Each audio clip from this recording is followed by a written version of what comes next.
Welcome to Small Arms Solutions. 2015 SIG released their MCX Virtus. The Virtus was a completely modular carbine. It was the first really of its kind. It was designed by Chris Royce and Robert Hurt at SIG. Chris Royce and Robert Hurt were also responsible for the MPX SIG 716 and SIG 516, and Robert Hurt also worked on the HK 416. You have some really well thought of designers who were working on these programs. We're going to take a look at this. This is the original 2015 version of the MCX. I'm going to go over some of the features on here. Originally, this came with this wire folding type stock. I did not care for this, so I put on this is a telescopic side folding stock, so you go all the way to the end, then it'll fold over. I tend to like this one a lot better than I did that the wire folding stock there. This is a short stroke operated piston system. It utilizes an M16 style bolt carrier. It utilizes two recoil springs that are attached to the bolt carrier group. It utilizes a stock which does not require a buffer or a buffer spring, since all the recoil mechanism is done with inside of the bolt carrier group. They come with flip-up iron sights. The charging handle is unique to the MCX system. It's not compatible with any other known sight system. You do have a SIG flash suppressor on here. This particular one has a 16-inch cold hammer forged barrel, 1 7-inch twist. And the handguard is removable. As you can see, this particular one here is key mod. Well, we're going to see that SIG does a switch over to the Virtus to the M-lock. It utilizes a M16 type fire control mechanism. The lower receiver is proprietary to the SIG MCX rifle platform. However, if you have a standard AR-15 M16 type lower receiver, K&S Precision does offer a conversion kit that will allow you to place this upper receiver on a standard AR-15 M16 lower receiver. It comes with a Lancer magazine. As you can see, we have some updates to the system. This is a SIG pistol grip. There's no swell in here, a little more comfortable than the standard one. You also have a enlarged magazine release button, which is quite nice. You do have a forward assist, ejection port dust cover, and a fire cartridge case deflector. It does come apart the exact same way as a standard AR-15 M16. Looking on the other side, as I said, we have the safety, we have an ambidextrous magazine release, and we have an enhanced bolt catch. We have a longer arm here, which makes it easier for you to engage with. You also notice that on the rear we have two QD attachment points, and this particular sling is a Magpul sling. As an optic, this is also a SIG optic. This is a SIG Romeo 7, which is basically an aim point type or a red dot type scope, which works out very, very well. So I think what we're going to do is we're going to go into the SIG Virtus next, and we're going to be showing you how the SIG Virtus MCX and the standard MCX Patrol, these both come apart the exact same way. I will mention the fact that when this rifle first came out, the original MCX, there was a recall on the bolt carrier assembly. That was done, it probably was not necessary, but there was an issue with a particular 300 blackout cartridge that caused the carbine to slam fire. So SIG was very proactive about that, and they made some modifications to the carrier group. I do have a video on the SIG updated enhanced carrier group. You'll be able to find that on our page as well. The overall system is an excellent system. It was designed actually as a 300 blackout, not as a 5.56. It was designed as a 300 blackout with the conversion kit. You can convert it to 5.56 with just the change of the barrel. And we're going to go over on the new SIG Virtus how you change the barrels. Now, one thing I do want to say about the barrels is between these two models, the barrels are not interchangeable. On the original SIG MCX, the gas port was farther away from the carrier than was the 300 blackout. 300 blackout was closer, so that required two different operating rods. SIG later decided that they didn't want to carry two different part numbers, so they put the gas blocks in the same location for the 300 blackout and the 5.56, which is this model here, which uses the same. So the barrels on here are not interchangeable with the Virtus. The SIG Virtus has two different gas lengths. The 5.56 is further away, 300 blackout is closer. And instead of using a interchangeable operating rod on the bolt carrier group, they have an interchangeable rod on the barrel itself. So these are not interchangeable, and the way the bolts have some different angles to them, and make sure that you cannot install the improper bolt carrier in either system. So now we're going to fast forward to 2018 with the introduction of the new SIG Virtus. Now the SIG Virtus had some changes over the standard rifle. First off, you will see this very, very long handguard. Now, this is one of the things that I don't like about the gun. I don't like any of these guns that have these handguards that go all the way out to the end of the barrel. It adds weight. Some people like it. However, it is a free-floated barrel. But this change here was the longer handguard. You'll see this is M-lock. They went from the key mod to M-lock, which is the industry. The industry is going in that way. The Sig Virtus comes with this telescopic 6-position stock. The one that I showed you earlier on mine, again, that was not the one that came with it. It came with this wire-type folding stock. Now, another stock that you can have that'll work on either one of these is an MP5 type telescopic stock. Now, the trigger that came on the original rifle was a standard trigger. It was a standard AR-15 M16 type trigger. However, when the change came to the bolt carrier group, which required a firing pin block, which sat on top of the bolt carrier, you could no longer use anything other than our standard mil-spec type trigger group. However, Geisley had come out with a 2-stage trigger for the SIG specifically, which would work along with the new firing pin block.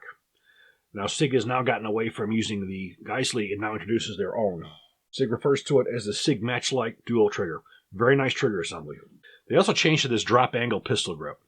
Now, quite frankly, I like the one on the original MCX a little bit better. This doesn't fit in my hand as well, but that's a matter of choice. This is compatible with any other AR-15 M16 type pistol grip, so whatever you choose, you can go with. It also has this stealth gray finish to it. Now, I like the term black rifle myself, so I tend to like the black finish, but this is a new finish as well. Now, I want to go over back to front on a couple different things here. A lot of this stuff is the exact same on the original, but some of it's been slightly modified. So again, both rifles come with a cold hammer forged barrel, nitride coated. This has a different type of a flash suppressor on it. It's also a SIG compared to the other one. You notice that there's 2 ports here.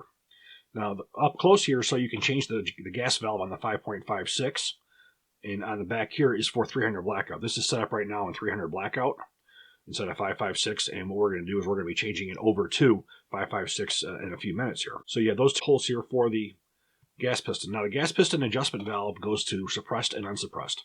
It's not a fully adjustable system. So you have a continuous 1913 rail on top, and looking on the rear as we spoke, we have 2 QD points here. We have an ambidextrous safety. The trigger guard is part of the forging. We have standard M16 type front and rear takedown pins. And what we're going to do now is we're going to take a look at the bolt carrier group. Now, looking here, we see the bolt carrier group assembly. A couple things I want to point out. The original version, the part that you have back here, which holds the recoil spring into position, the original one you could remove. It was made out of polymer.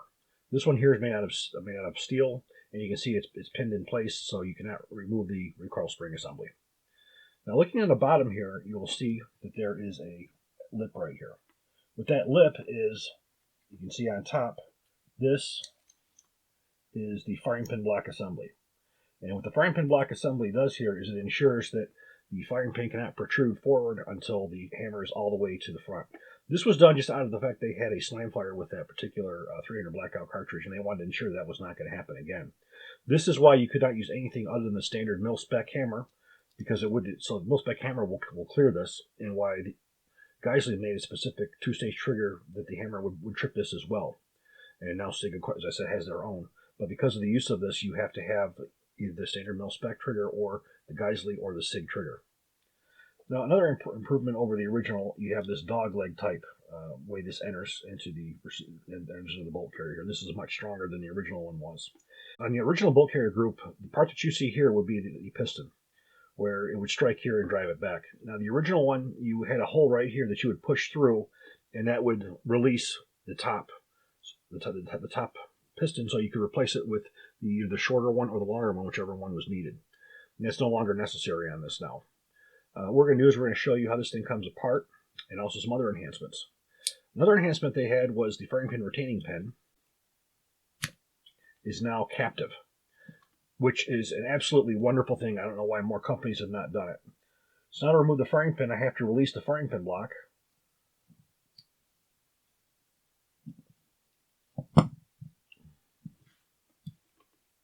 And now the firing pin will come clear. You will see there is a spring on the firing pin as well. That spring is an additional fail-safe against anything with soft primers. Now to remove the cam pin, we just pull downward on this. And we lift up, and the bolt pops right out. You can see the bolt is not a standard AR-15 M16 type bolt. It does utilize the same kind of extractor. And the lugs, if you see on here, you'll see that they're rounded off. They're more stress relieved, so you have a much longer lasting bolt than the standard mil-spec M4 type carbine. And this is as far as you're going to take this apart here. in order to take the rest of it off, you would need to drive out pins, and there's no reason. It's not necessary. And as you can see, your recoil spring is all part of this assembly. You can see how it moves back and forth. Now, reassembly, very, very simple. You take your bolt with the extractor pointing to the right, drop it back into position. Cam pin drops in as so. Now we're going to go turn it over, and we're going to take the firing pin with the spring in, and we're going to start it in place, but we're going to have to pull upward, you see right here, on the firing pin block to allow it to go into place. Make sure the firing pin, chain pin's out of the way. Now we can just push that right into play. The firing pin safety will hold it in place. Now we just push inward. The firing pin retaining pin, and that's all you have to it. Now this is the same bolt carrier group that is used for both 5.56 and 300 blackout. There's no changing of springs. There's nothing. Now you remove the upper lower receiver the exact same way that you would a standard 5.56 M16 or AR-15 type rifle. And now we have the lower receiver. Now, as you can see, the lower receiver is very different from the AR-15 M16. Now, this trigger grip you have in here is the Sig. And you can see how this area is rounded on the front of the hammer here. This is so it will lift upward on that firing pin safety. It's very well made, as you would expect out of Sig. Everything else is pretty much pretty standard. Now we're going to take a look at the upper receiver. Now, first off, to remove the handguard, you have a tab right here. So we're going to slide that forward handguard right off. And there you have the handguard. Now, Sig does offer several different handguard lengths as well. If you were to convert this over to an SBR, you'll be able to change out the handguards and barrel as well. So now, for removal of the barrel, if you notice right here, our two locking bolts are Torx bolts. Now, the tool that I have here is made by Borka Tools.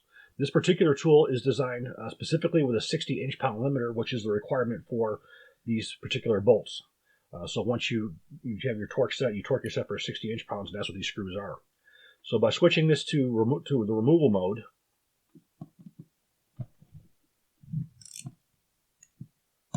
I'm going to loosen both of these.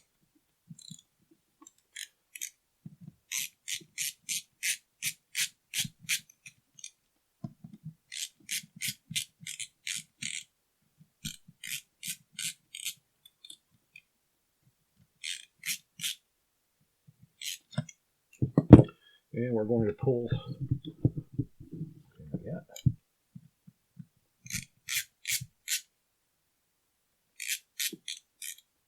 Now we're going to pull that barrel right out.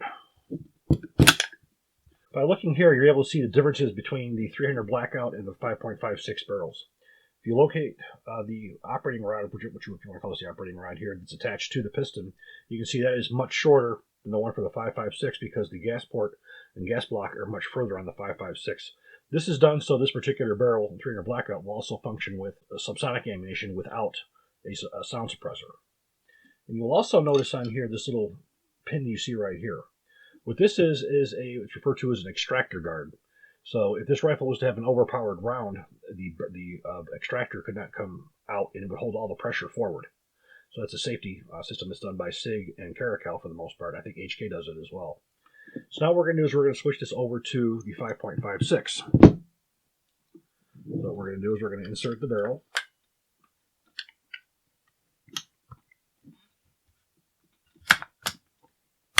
Like so.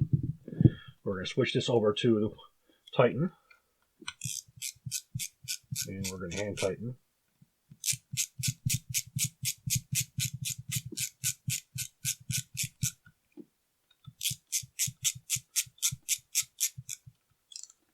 So now what we're going to do is we're going to tighten this till we hear torque limiter go. 1, 2. Now we will take our handguard and slide our handguard right back over.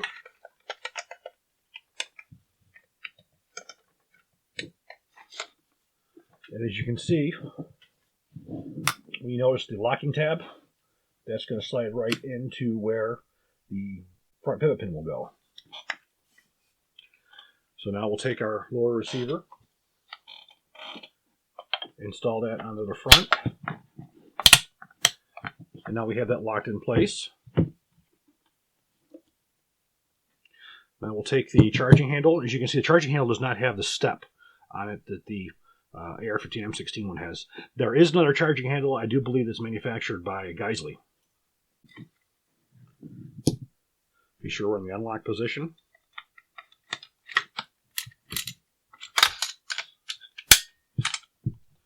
Push down. We're going to make sure this tab is pushed in.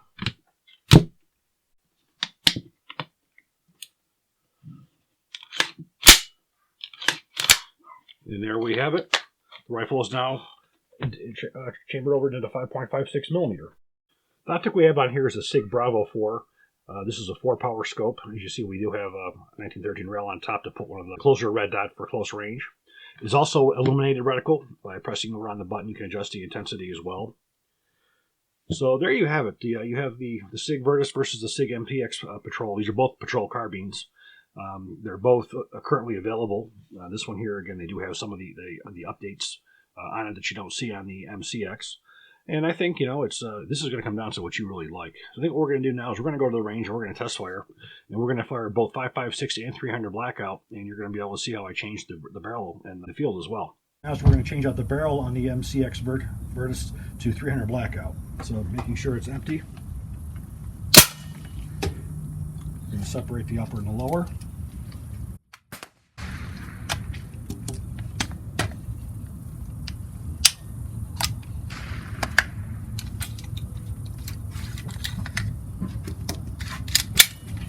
And slide the handguard off.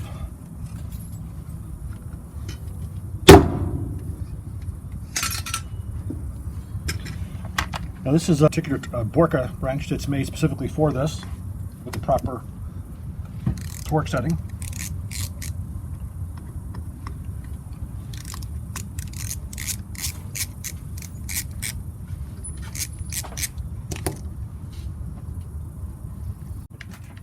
We're going to take the 300 blackout barrel.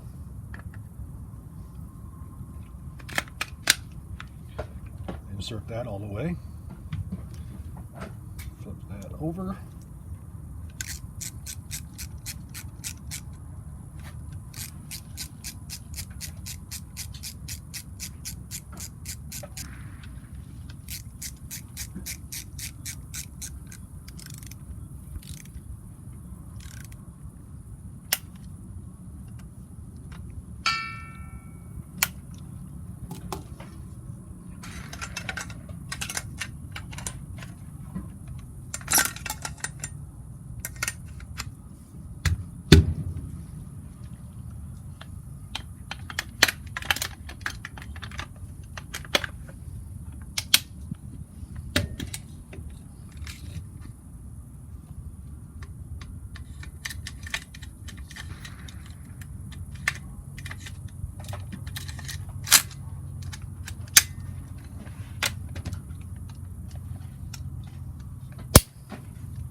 We're now converted into 300 blackout.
Like the MCX Patrol, this thing shoots about, I have to say, about the same.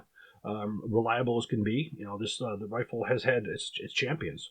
There's definitely a military following of this rifle. You're seeing the Sig Rattler being used by the U.S. Special Forces, looking at the Dutch Special Forces, UK Police and Counter-Terrorist Specialists, Indonesian National Police, the German Berlin Police also. The rifle it's mostly what it's been taken as a special forces type weapon. That really is what you call a general purpose, because it is very specialized. It is modular in the fact that you can change out barrels, you can change out calibers, you can change out barrel lengths. So you can go from a 14.5 to a 16 barrel, or down to a shorter barrel in both 300 blackout as well as 5.56. And I would expect that SIG at some point you'll be looking at some other calibers as well, 6.8. But there's no discussion of that right now. Right now they're busy filling our orders for 5.56 and 300 blackout. The barrel lengths available for the Sig MCX are 16, 10, and 12 inch in the 5.56, and in the Virtus 8, 10, and 12 inches. And we'd also discussed the fact that we have different stock options. These are only a few of the ones that are available. The standard side folding, this telescopic. You also have an adapter here which will allow you to use AR-15 M16 type telescopic stocks, which is basically a receiver extension that you can put any of the standard stocks that you would want on. So you have several different options for stocks. Now the MSRP on the G2 Virtus is not light. The MSRP for the Sig Virtus is $2,230. I'm sure you can find them a little bit cheaper than that in the wild. 7.9 pound inch weapon system, very, very light. And of course, the lower barrels you get for lower weight. Very, very impressive. As impressive as I would with the original MCX. I expect this one will do quite as well. I got to tell you, I have the MCX. I was looking at this one, and I was thinking about upgrading my MCX to this one, but I got to be honest with you, man. I think I'm going to stick with my original one. I do like the black. I do like the shorter handguard, but again, a lot of people are the exact opposite of me. They like it to be longer. I do like the fact that it's M-LOK instead of key mod, but hopefully eventually SIG will offer a stock for the original Patrol that's going to be M-LOK as well. So I hope you guys enjoyed this video. If you do, please click like, please subscribe, and even better, share. Thank you.